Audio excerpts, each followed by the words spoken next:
La culture de redevabilité oblige. Nicolas Kazadi a présenté en présence du Premier ministre Jean-Michel Sama-Lukonde le rapport annuel de son ministère dans le développement de votre journal. Les détails. Ça fait couler beaucoup d'encre et salive presque dans toute la province, les péages, mais cette fois-ci, c'est le président de la FEC, Lualaba, qui monte au créneau pour exiger du gouvernement la réduction du coût des péages, particulièrement sur la nationale numéro 1. Mesdames et messieurs, voilà tout pour la vitrine de votre journal, les développements dans le corps, bien sûr, de ce journal. Bienvenue à toutes et à tous. Le ministre des Finances, Nicolas Kazadi, a présenté le mardi à Kinshasa, en présence du Premier ministre Jean-Michel Sama-Lukonde, le rapport annuel de son ministère sur les performances réalisées en 2022 et les priorités définies pour l'année 2023. Ces rapports s'inscrivent dans le cadre de la culture de redevabilité de gestion axé sur le résultat. Un reportage de Grace Luyanga, Igor Biwaka et Ruben Manata. En ce qui concerne les performances de l'année 2022, les recettes intérieures mobilisées ont enregistré un record historique pour atteindre 18 427 milliards de francs congolais contre 11 838 milliards réalisés en 2021 et 6 968 milliards en 2020. Il s'agit d'une hausse de 164% et de 67% par rapport aux recettes réalisées respectivement en 2020 et en 2021. Cela représente un taux de réalisation de 125% par rapport aux assignations inscrites dans la loi des finances 2022. Ces niveaux de performance placent la République démocratique du Congo au premier rang du top 10 de pays d'Afrique subsaharienne en termes de taux d'accroissement de recettes domestiques depuis la pandémie de Covid-19. De même, il a été noté un accroissement de ressources extérieures mobilisées passant de 1,63 milliard de dollars en 2021 à 1,98 milliard en 2022, ainsi qu'une gestion rationnelle de la dette extérieure qui demeure en descente de 20% du PIB, la plus faible d'Afrique. Pour ce qui est des priorités de l'année 2023, le ministre des Finances Nicolas Kazadi compte bien maintenir le cap de la modernisation, des réformes et des performances dans un contexte marqué par les défis électoraux et sécuritaires. Effectivement, nous avons une performance qui est indiscutable, mais il faut quand même rappeler que nous sommes partis de 8% du PIB en termes de recettes fiscales à 15%. Nous avons en plus des défis que d'autres n'ont pas. Celui de la guerre qui nous est imposé et qui aujourd'hui rend encore plus flou le message que nous passons quand nous parlons des performances. Mais si nous relevons tous ces défis, eh bien, dans les 5, 10, 15 années qui viendront, nous parlerons différemment de ce pays. Pour ce faire, il s'est assigné l'objectif d'atteindre les assignations budgétaires de 22 486 milliards 5 millions de francs congolais arrêtés dans la loi de finances 2023, lesquels sont en augmentation de 22% par rapport aux réalisations de l'exercice 2022. Ainsi, des réformes fiscales, douanières et parafiscales phares sont envisagées pour élargir l'assiette fiscale. Au cours de cette même cérémonie de présentation de performances 2022 et des priorités 2023 du ministère des Finances, le Premier ministre a salué les efforts du ministère et surtout ceux de régie financière.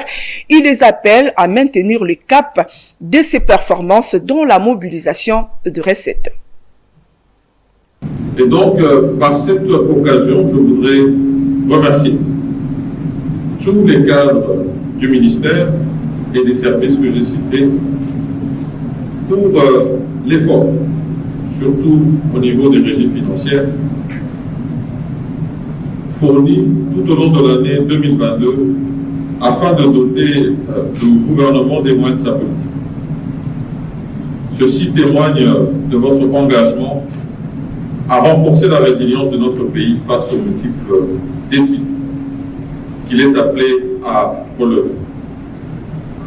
Et bien sûr, je ne peux que vous inviter à maintenir le cap dans l'engagement que vous avez pris et permettre ainsi, à travers votre travail, l'amélioration des conditions de vie de nos populations, bien sûr dans un état fort prospère et solidaire. J'émets bien sûr le vœu que pour cette année 2023, le même effort soit rencontré et réaffirmé, particulièrement à travers nos régies financières, pour dépasser les records historiques réalisés en 2022. On va parler cette fois-ci du briefing de ce mardi où l'importance du programme du développement de 145 territoires évalué à 1,665 milliard de dollars américains a été détaillée. Ces objectifs dont la réduction des inégalités et la lutte contre la pauvreté dans les milieux ruraux ont été également soulignés. Claude Kungu et Joe Manana pour ces reportages. Qui sont employés sur vos différents chantiers. Les programmes de développement des 145 territoires initiés par le président Félix Tshisekedi est l'un des meilleurs projets que le pays n'a jamais connu, a dit le porte-parole du gouvernement, Patrick Mouyaya, lors de ses points de presse co-animés avec le ministre du Plan et plusieurs personnalités liées à ces programmes. Rapprocher l'administration des administrés, s'assurer qu'il y a la présence de l'État dans chaque territoire et impulser les économies locales sont quelques-uns des objectifs de ces projets. Le ministre du Plan, Crispin Badou, a détaillé d'autres objectifs qui sont notamment la lutte contre la pauvreté et les inégalités dans le milieu rural. Le coût global de ces vastes projets est évalué à 1,665 milliard de dollars. L'objectif est recherché par les chefs de l'État à travers ce programme est d'une part de lutter contre la pauvreté, de réduire les inégalités spatiales et d'accélérer l'amélioration des conditions de vie des populations rurales longtemps abandonnées et d'autre part de booster le développement de la République démocratique du Congo. Le coût de ce programme ambitieux est estimé à 1,665 milliard de dollars américains. Sur ce montant, le gouvernement a déjà mobilisé et sécurisé 762 millions de dollars. Sur ce montant, 511 millions de dollars ont déjà été mis à la disposition des 3 agences pour la réalisation du premier volet du programme qui consiste à la construction de plus de 2200 ouvrages. Le PDLT est à présent dans la phase d'opérationnalisation. Sous peu, quelques ouvrages seront livrés. Restons toujours dans le briefing où le ministre du Plan a relevé que l'inspection générale des finances était déjà dans le bureau du BCECO pour vérifier la traçabilité des fonds lorsque le représentant du PNUD a fait savoir que les appels d'offres pour l'exécution de ces projets exigent beaucoup de critères parce que tout celui qui coordonne aura des comptes à rendre. Le BCECO, je ne pense pas qu'il ne soit pas qualifié pour recevoir le mission de contrôle. Au moment où je vous parle, je sais qu'ils ont déjà reçu l'IGF notamment.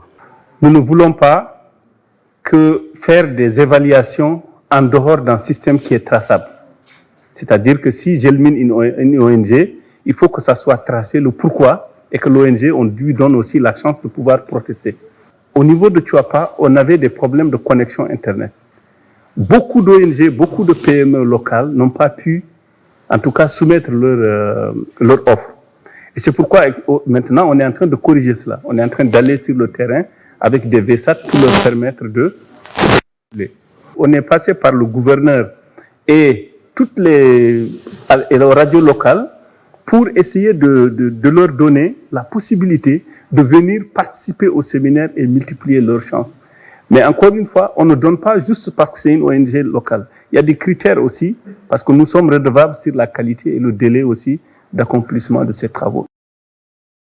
Et pour clore ce chapitre, le directeur général du BSECO et le coordonnateur de la cellule d'exécution des financements des États fragiles ont dévoilé leur stratégie pour surmonter le défi rencontré dans la mise en œuvre de ces vastes projets. On écoute.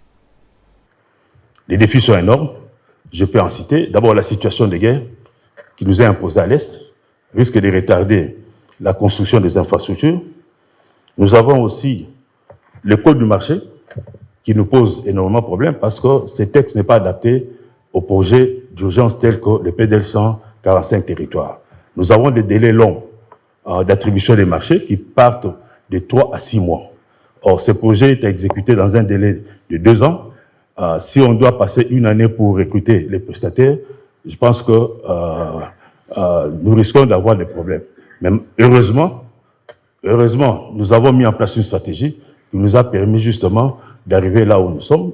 Si, en moins d'1 année, nous avons de tels engagements qui aujourd'hui s'élèvent à peu près à 205 millions de dollars que nous allons dépenser dans ces pays en moins d'1 année, vous imaginez l'impact financier au niveau des ménages, au niveau de l'économie.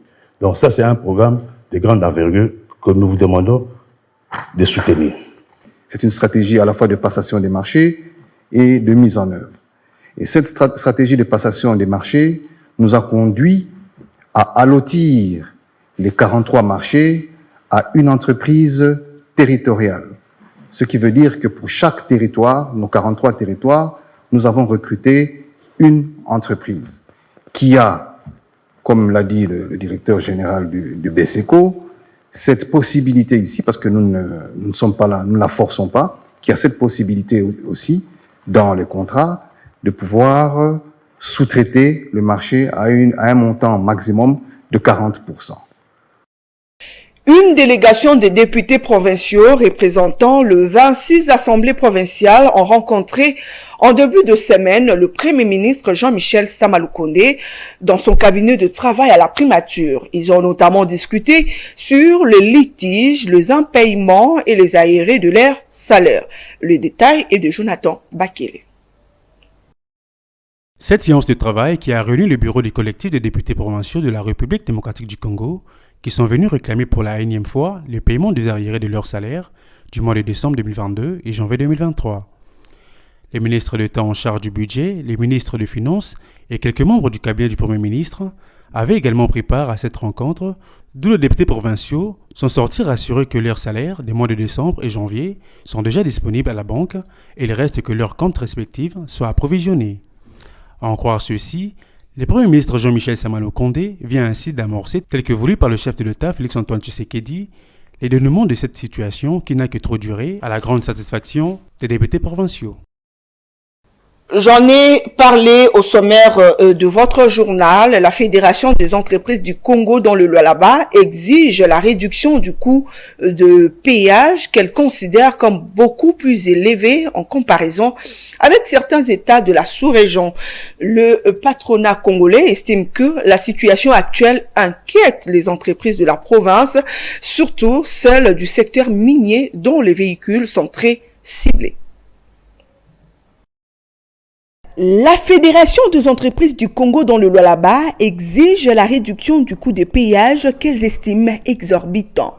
En effet, dans la zone SADC, le coût du péage est de $10 pour 100 km parcourus, alors qu'en République démocratique du Congo, il est évalué à $10 pour 1 km parcouru sur la route nationale numéro 1 et plus ou moins $50 pour 1 km parcouru sur les routes provinciales. Et les véhicules porteurs de marchandises qui empruntent les axes qui conduisent vers le site des entreprises minières sont très ciblés et font le frais de ce que l'AFEC considère comme une injustice. Quant aux transporteurs, ils sont à l'attente de la réduction du coût du péage et espèrent que cela pourra s'aligner suivant les règles de la SADC, a souligné le président provincial de l'AFEC. Il a en outre révélé que les exploitants sont exposés à des prélèvements illicites et des contrôles mal orientés.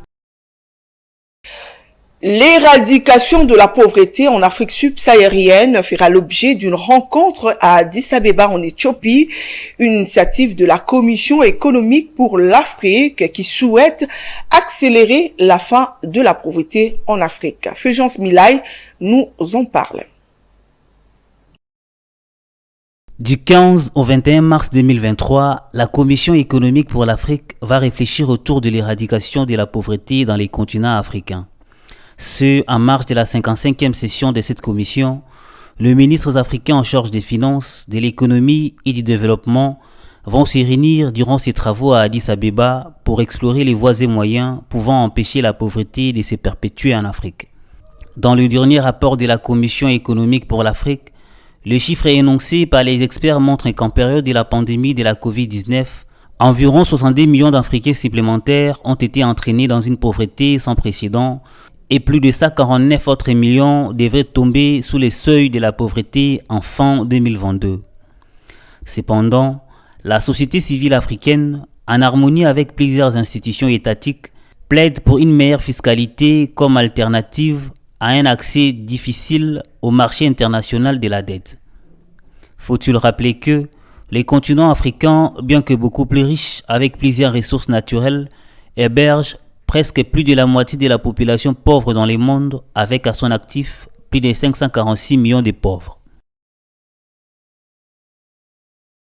Place à présent à la revue de presse lue et sélectionnée pour vous par Patrick Lumbala.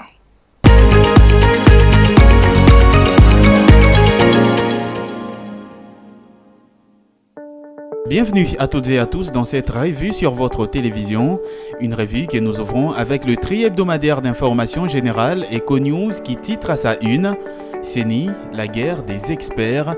À la Commission électorale nationale indépendante s'attire à balles réelles entre l'ancien président de cette institution d'appui à la démocratie, Corneille Nangaa Yobbeluo, et le bureau actuel que dirige Denis Kadima, fait savoir le journal. Désormais acteur politique aux commandes d'un parti politique, Corneille Nangaa ne rate pas une occasion pour remettre en cause les méthodes Kadima et la goutte qui a fait déborder le vase à sa dernière déclaration sur les ondes de la radio Top Congo FM où il qualifie la CENI sous Kadima de faire preuve d'amateurisme. Une indexation qui a obligé le bureau Kadima de sortir des ses gonds. Et c'est Didi Manara, deuxième vice-président de la Commission électorale nationale indépendante, qui s'est chargé de remettre Corneille Nangaa à sa place, allant jusqu'à remettre en cause ses compétences aux élections de 2018. On assiste depuis lors, note le journal, à une guerre d'experts de part et d'autre.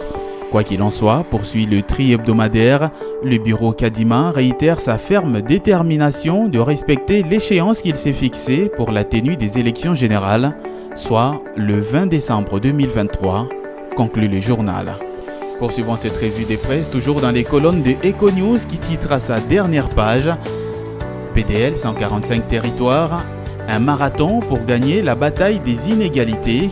Inscrit dans la vision du président de la République et faisant partie intégrante du programme national stratégique du développement, le programme de développement à la base des 145 territoires se fixe des grandes ambitions, fait savoir le journal, mise en œuvre par le gouvernement sous l'œil vigilant du chef de l'État Félix-Antoine Tshisekedi.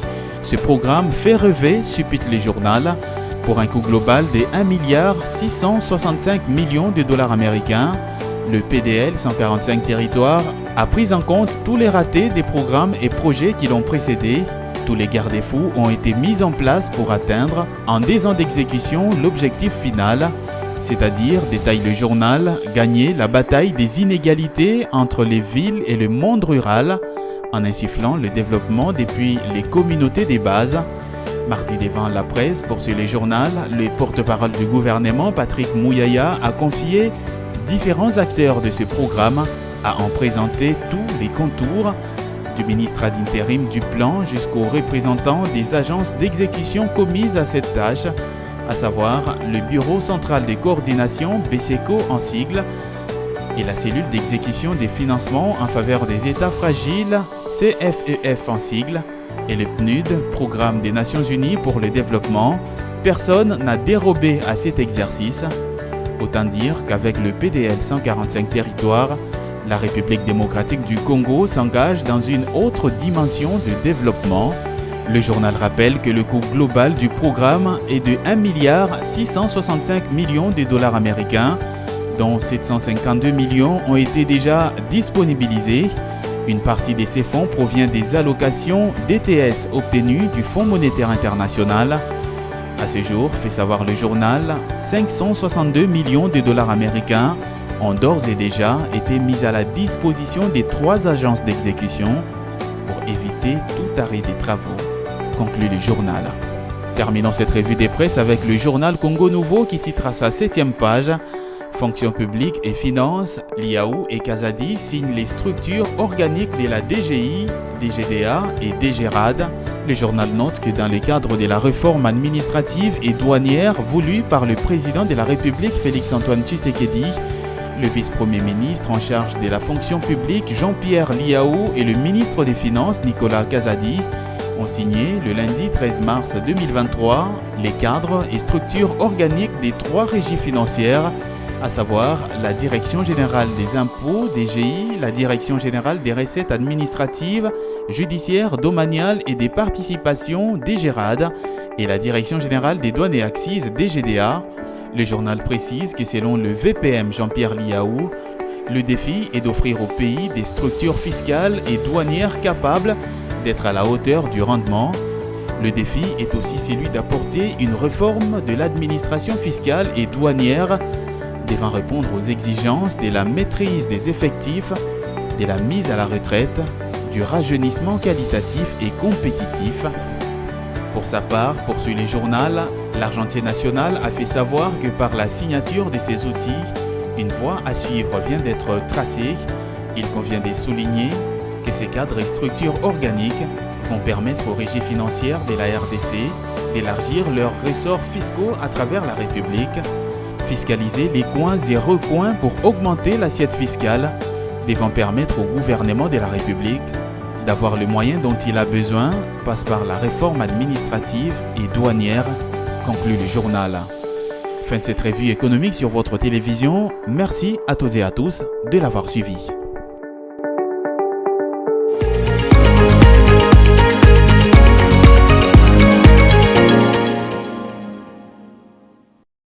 Avant de boucler complètement cette édition d'information, on va prendre le rappel de titres pour tous ceux qui nous ont pris en cours.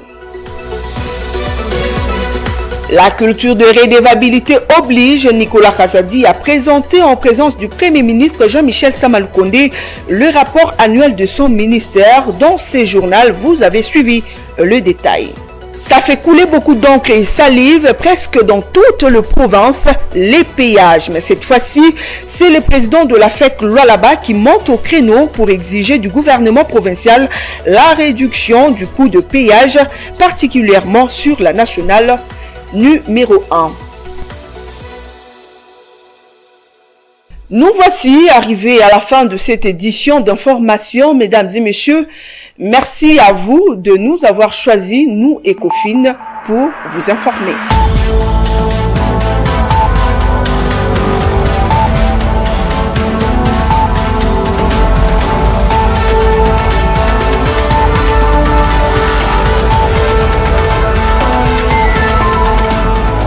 Dans une sphère médiatique, essentiellement tournée vers des contenus généralistes, où l'originalité n'a plus sa place au chapitre, où le secteur de l'économie et finances, pourtant poumon d'un État, sombre dans les oubliettes, voici enfin Ecofin Télévision. Économie et finances télévision, votre chaîne thématique essentiellement économique, vous offre un contenu original. Nous traitons des questions monétaires, commerciales, énergétiques, minières, pétrolières et environnementales. Notre créneau, vous proposer des informations, des analyses, des perspectives et prévisions économiques. Ecofin Télévision vous permet également de comprendre la coopération entre les États et les institutions, sans oublier l'épineuse question de la dette. Ecofin Télévision, tout savoir sur les investissements, les échanges commerciaux, la balance commerciale et la balance des paiements, le taux d'échange, l'état des lieux de la lutte contre les détournements des finances publiques, la coopération bilatérale ou multilatérale, Ecofin Télévision vous explique comment l'économie nationale est directement liée à l'économie mondiale. Notre particularité fait notre originalité. C'est pourquoi nous disons Ecofin Télévision, mieux que savoir sur l'économie et finances, comprendre.